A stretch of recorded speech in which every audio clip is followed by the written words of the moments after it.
Este es el programa Hablando con Carolina.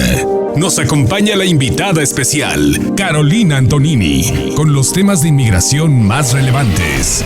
¿Qué tal? Buen día, bienvenidos al programa de la abogada Carolina Antonini, Hablando con Carolina. Abogada, bienvenida, ¿cómo está? Muy bien, gracias, Gina. Estoy muy contenta de estar contigo de nuevo para hablar acerca de nuestro tema favorito y de tantas cosas que pasan a diario en inmigración. Lo importante es mantenerlos con información nueva para que sepan lo que está pasando, porque sabemos que la información es poder.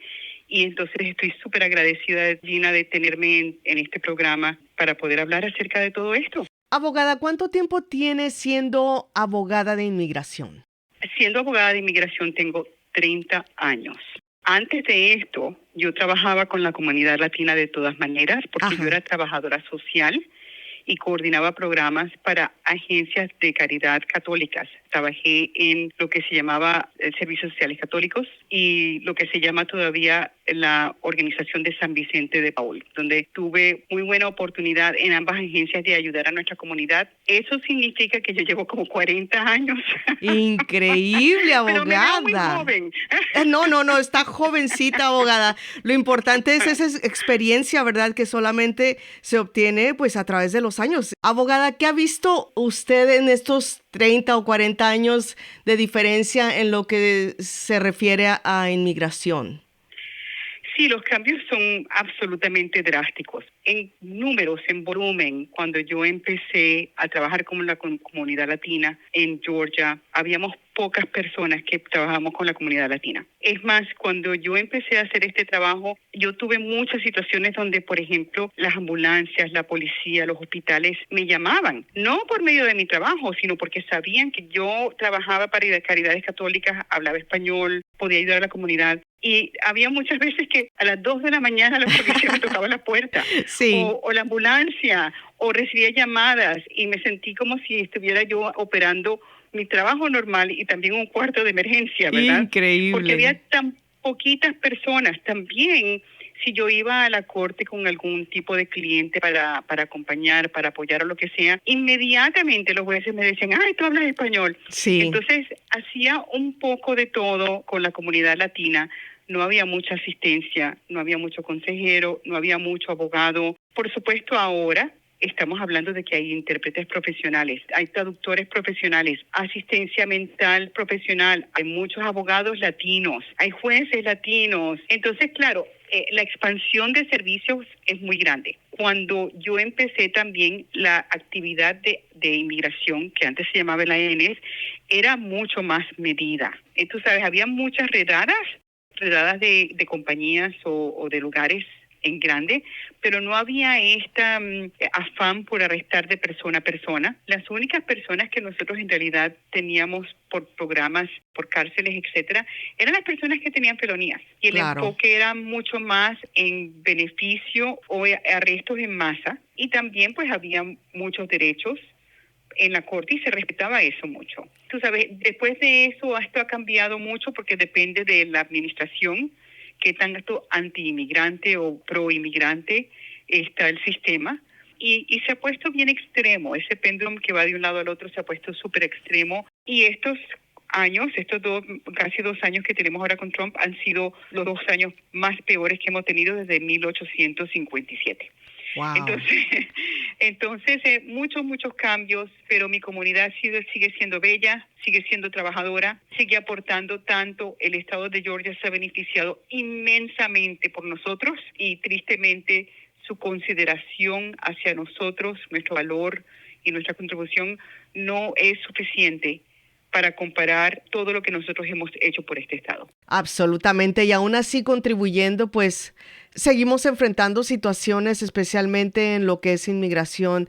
Estos tiempos son complicados, ya de por sí inmigración es complicada, ¿verdad?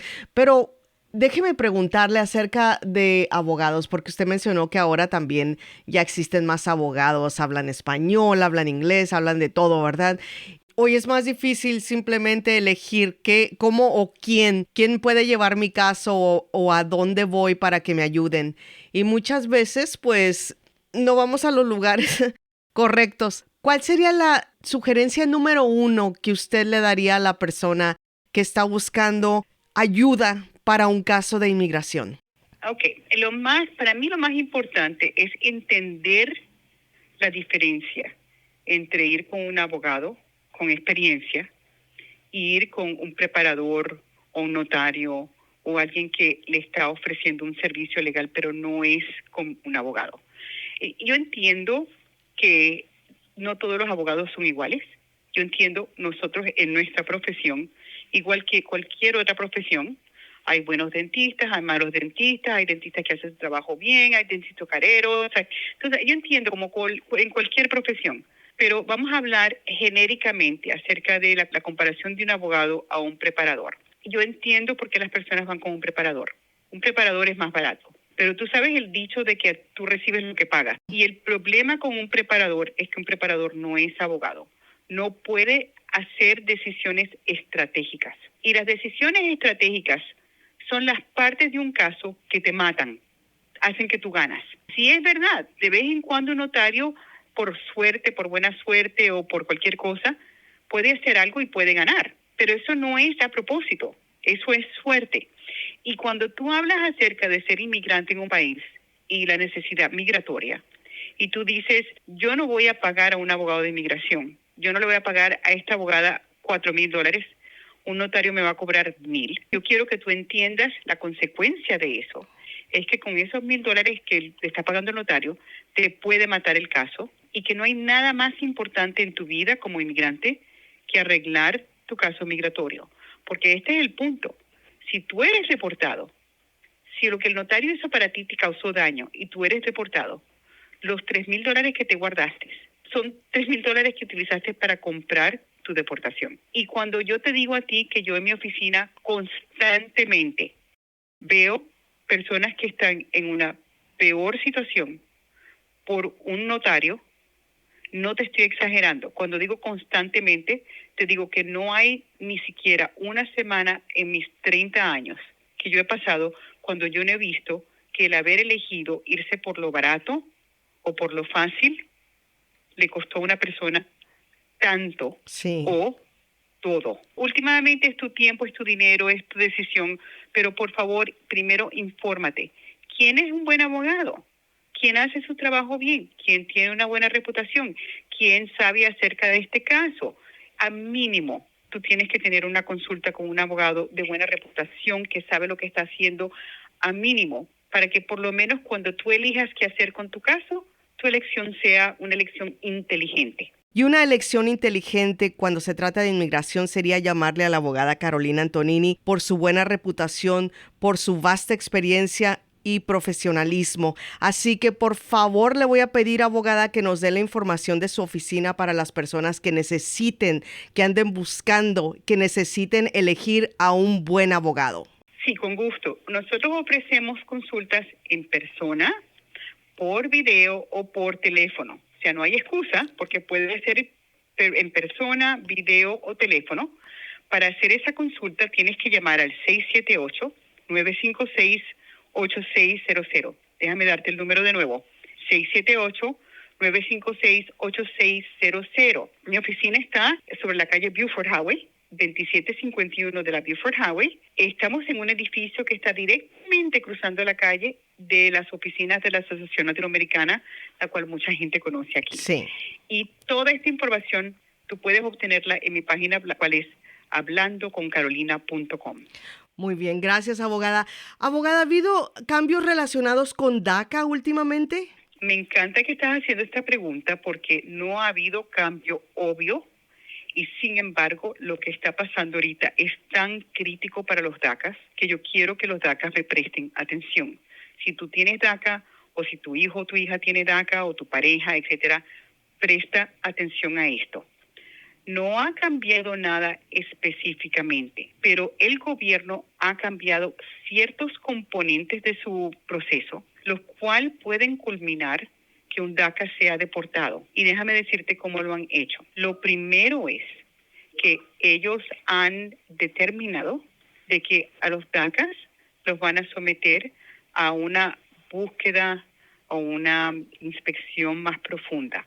Eso fue lo primero que anunciaron. Van a haber ciertos dilatos porque tenemos que mirar todas estas aplicaciones con más cuidado, lo cual es una tontería porque llevan 20 años mirando a la gente, Sí. 20 años inspeccionando, etcétera. Pero en fin de cuentas, después, sin decirlo, empiezan a dilatar las renovaciones para el permiso de trabajo. Mira. Cuando antes un DACA podía recibir su renovación en 3 meses, Sí. hoy en día está tomando 1 año. Después de eso, dicen, si tú aplicas para tu permiso de trabajo y se te expira tu permiso de trabajo presente, no te vamos a dar extensión. Lo cual en Georgia especialmente es problemático, porque si tú estás manejando sin licencia, ¿qué es lo que va a pasar? Te van a arrestar. Y cuando te arrestan, ¿qué van a pasar?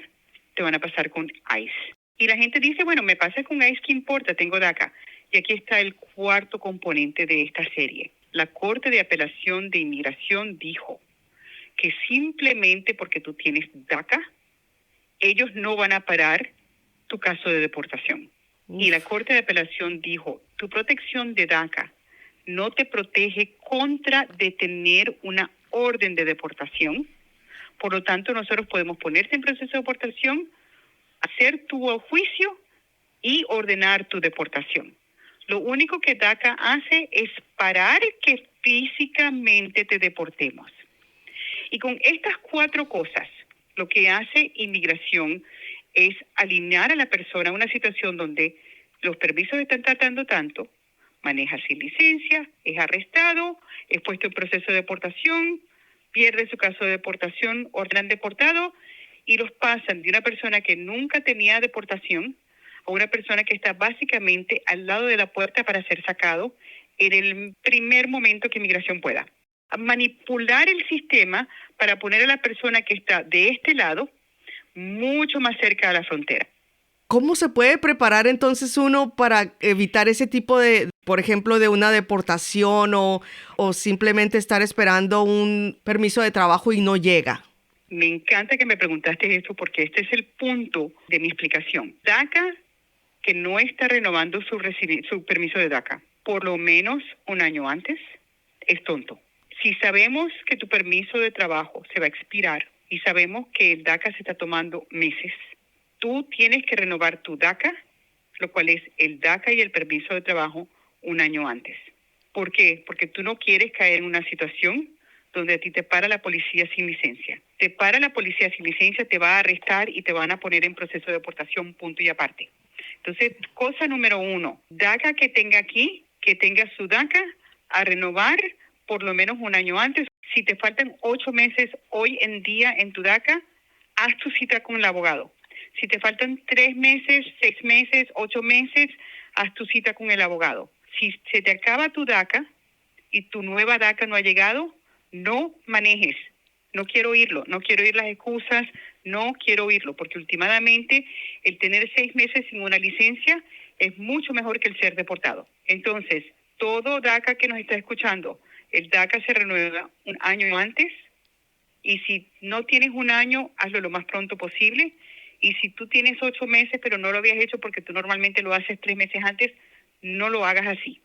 Y si tu permiso de DACA terminó y te estás esperando el otro y no te ha llegado, no manejes con licencia expirada. Punto y aparte. No hay más discusión porque cualquier otra cosa que tú haces te va a poner en problema. La segunda cosa es que si tú tienes un DACA y tú no tienes un abogado y tú no tienes un plan y tú no sabes cuáles serían tus defensas, mi pregunta es, ¿qué estás haciendo? Tienes que entender que al poner todos estos paros en tu vida, este gobierno claramente de una manera súper sutil, de una manera súper callada, lo que está haciendo es poniéndote en la línea para acercarte a la boca del león. Mi pregunta para ti es, ¿tú vas a dejar que te pongan en la boca del león? No, no vas a dejar porque tú vas a aplicar a tiempo y no vas a manejar sin licencia. Y la segunda pregunta es, si te ponen en la boca del león, ¿ya tú sabes cuál va a ser tu defensa? Y si la respuesta es no, entonces lo que tú tienes que hacer es tener una consulta y saber cuáles son tus defensas o si tú no tienes defensa, porque eso también es una información valorosa. Es la abogada Carolina Antonini hablando acerca del DACA, de lo que está sucediendo. Abogada, nuevamente su número de teléfono para los DACAs que necesiten hablar con usted. El teléfono es 678-956-8600. 678-956-8600. Para las personas con pasaporte, hablando de otro tema, abogada, de las personas que tienen pasaporte de Estados Unidos, ¿es verdad que el pasaporte puede ser revocado y cuáles serían las razones? Absolutamente. El pasaporte americano puede ser revocado y esto en realidad no tiene que ver necesariamente con si tú naciste en otro país o naciste aquí. Una vez que tú tienes el pasaporte americano, hay varias razones por las cuales puede ser revocado. En las noticias recientemente hemos escuchado que esta administración va a empezar a aplicar la ley de revocación para las personas que son ciudadanos americanos, tienen pasaporte y deben mantenimiento de niños tardío, o lo que se llama el child support. El monto de child support que puede causar tu revocación es bajo, $3,200 en child support tardío y te pueden quitar el pasaporte. En este momento el gobierno no ha estado aplicando esta regla, pero el Departamento de Estado nos ha notificado que ellos van a empezar a aplicar esta regla. Van a empezar primero con las personas que deben más de $100,000 en child support, y cuando ese grupo ya esté revocado, van a ir a otro grupo más bajo, más bajo, más bajo, pero el punto es que el pasaporte de cualquier persona que esté tardío con child support va a ser revocado, y la meta es de bajar a deudas de child support que son mínimas. Pero el child support no es la única razón. Hay otras razones. Por ejemplo, si tú debes impuestos, creo que el monto ahorita es $60,000 de impuestos al IRS o más, tú puedes perder tu pasaporte. Muy bien.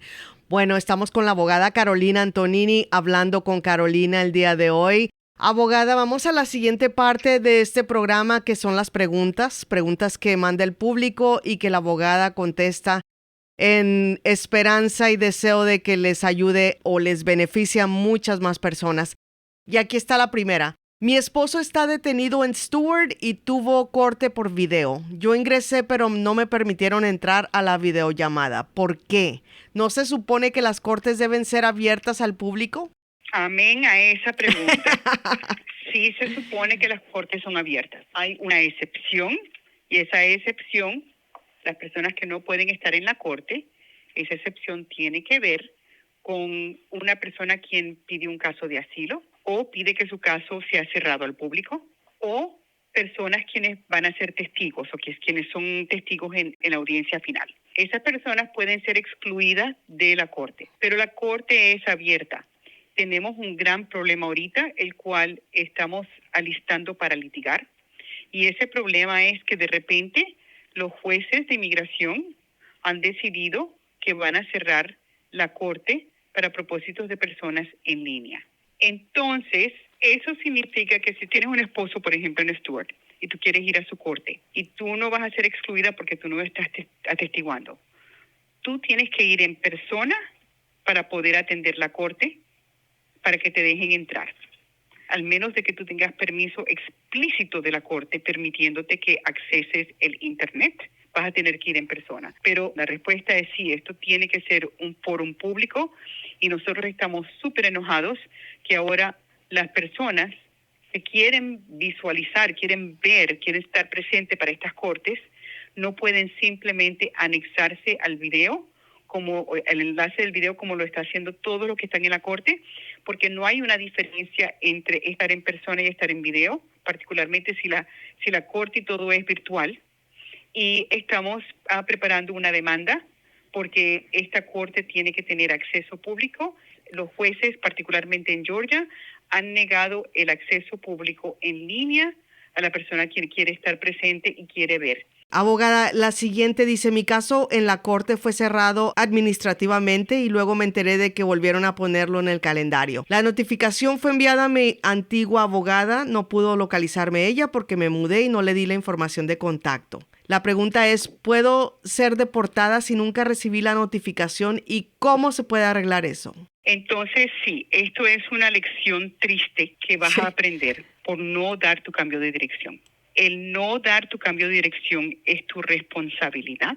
No vas a poder pedir que te reabran el caso diciendo que esto fue otra persona quien te hizo esto a ti.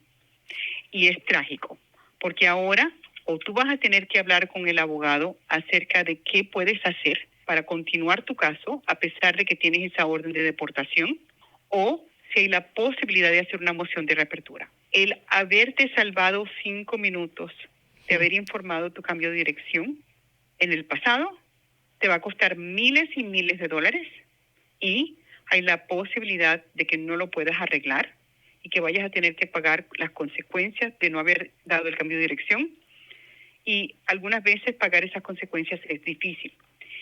Por ejemplo, una orden de deportación tiene una multa de 10 años fuera del país, y esa multa de 10 años es perdonable. Pero orden de deportación, cuando la persona no fue a la corte, tiene 2 multas. La de 10 años perdonable y la de 5 años sin perdón. Entonces, el tener la orden de deportación no es el problema. Esa orden de deportación puede ser perdonada, pero no haber ido a la corte, eso es 5 años fuera del país, sin nada. Entonces, difícil.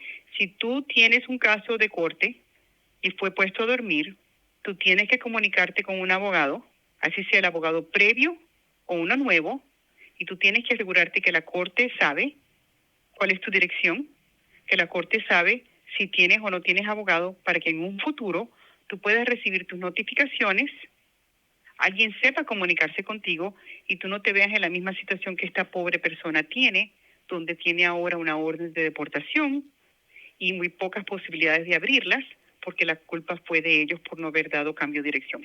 La ley requiere que hagas el cambio de dirección en sí los primeros 5 días de tu cambio. Bueno, seguimos con las preguntas del público y la abogada Carolina Antonini. Tengo un caso de asilo y la persona que fue a un servicio en Florida me ayudó a preparar mi solicitud. También me ayudó con la historia incluida en la aplicación. Muchas cosas que escribió no son correctas, otras exageradas o falsas. Sé que necesito decir la verdad, pero no sé cómo corregir esto ni qué impacto pueda tener en mi caso. Esto es un ejemplo perfecto a tu pregunta inicial, Gina, donde preguntaste el consejo más importante, y yo te dije hablar con un abogado.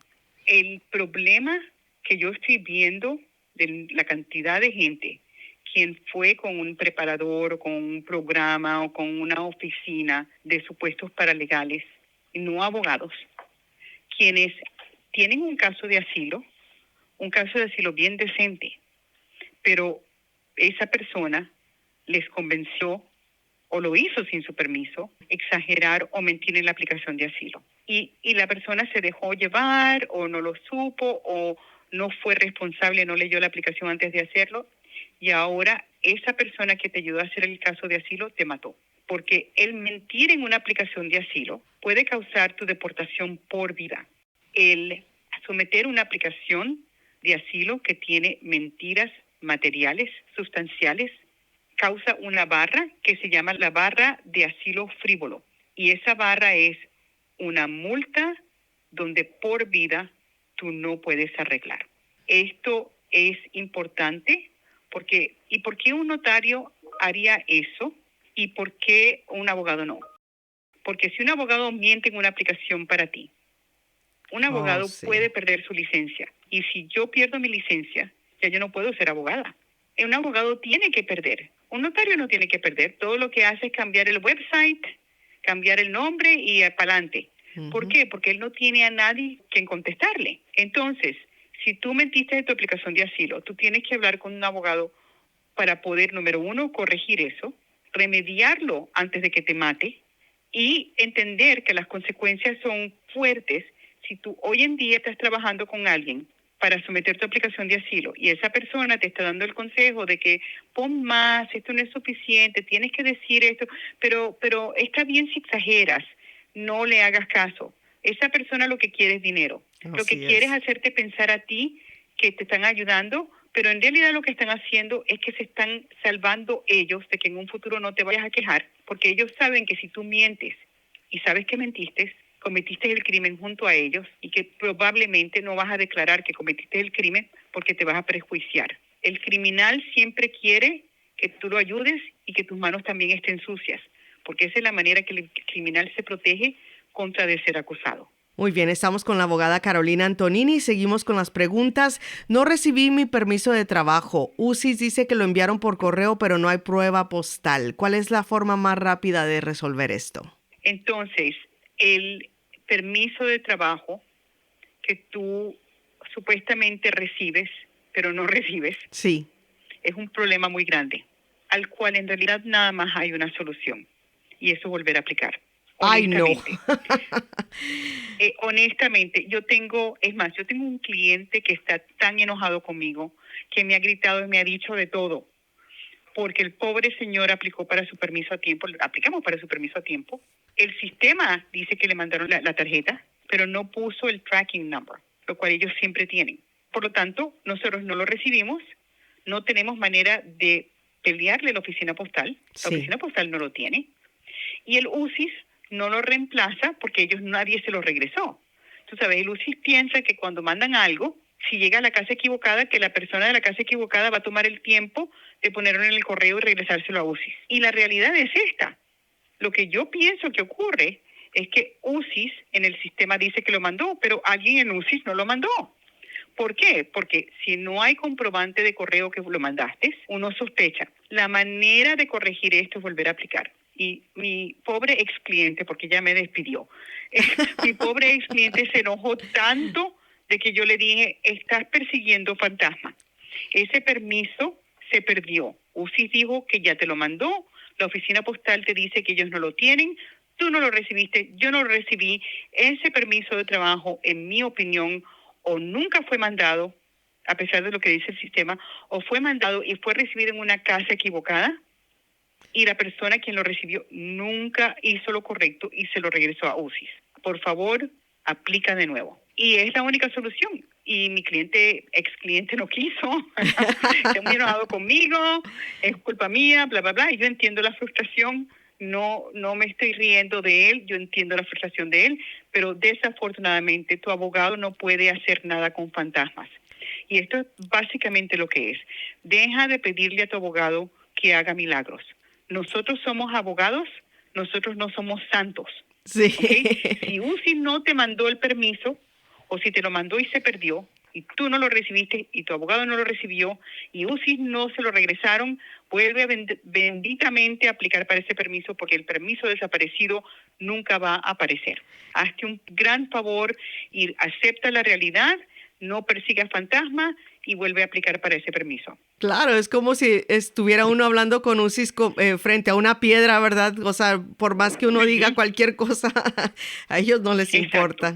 Muy bien. No les importa. Increíble, abogada. Bueno, tenemos otra pregunta. Dice, si mi renovación de permiso de trabajo está pendiente y no puedo extender mi licencia de conducir, ¿puedo manejar con la licencia vencida hasta que llegue mi permiso de trabajo? No. No, ¿qué va a pasar si manejas con la licencia vencida? Te va a parar la policía, te va a arrestar, te va a poner cargos, te va a poner un hold de inmigración, la inmigración, el ICE, que te va a estar esperando ahí con los brazos abiertos, vas a terminar en proceso de deportación y por haber manejado sin licencia, te fregaste la vida. Sí. No hagas eso. La siguiente dice, tengo una solicitud pendiente y quiero viajar de vacaciones a Puerto Rico con mi familia. ¿Puedo hacerlo sin riesgo? No, si eres mi cliente, me voy a Puerto Rico y te voy a regañar en persona. Sí. ¿Okay? No se te ocurra, si tú tienes una aplicación pendiente en mi oficina, no se te ocurra a ti montarte en un avión para ir a ninguna parte en un avión sin primero hablar conmigo. Puerto Rico requiere un avión o un barco. Alaska requiere un avión o un barco. Hawái requiere un avión. Piensa acerca de esto. Si a ti te toca, si tú vas para Hawái y inmigración está en el aeropuerto, te van a fregar. Si tú vas a Puerto Rico y al salir de tu Puerto Rico te toca chequear inmigración, te van a fregar. Simple y llanamente, no puedes viajar. En el aeropuerto te pueden pasar cosas. Tenemos el Real ID Act también. Antes de tú montarte en un avión, habla con tu abogado. Esto no significa que hay un 100% de posibilidad de que a ti, al viajar a Puerto Rico, te vaya a entrevistar inmigración. Pero te voy a decir que tengo clientes, eso es una S, no clientes, Sí. que han viajado a Puerto Rico y al regresar regresan, piden una cita conmigo para enseñarme que ahora están en proceso de deportación. O peor, me llaman en emergencia porque a su familiar no lo dejaron entrar al país. Tengo un cliente que fue para Alaska, el avión tuvo un inconveniente, se tuvo que parar en Canadá. Y eso sucede, sí. Exacto. ¿Y tú piensas que ese cliente pudo volver a Estados Unidos? No, porque ese cliente tenía una aplicación pendiente, no el derecho de viajar afuera del país. Esa persona se quedó en Canadá, Canadá la deportó para África y en África ahí está y va a probablemente pasar 2 o 3 años más antes de que lo pueda regresar. Abogada, muchas gracias por esta información tan importante para nosotros. Por favor, denos la información de su oficina antes de irnos. Con gusto, el teléfono 678-956-8600, 678-956-8600. Mi página web es hablandoconcarolina.com. Fue la abogada Carolina Antonini. Que pase feliz día. Chao.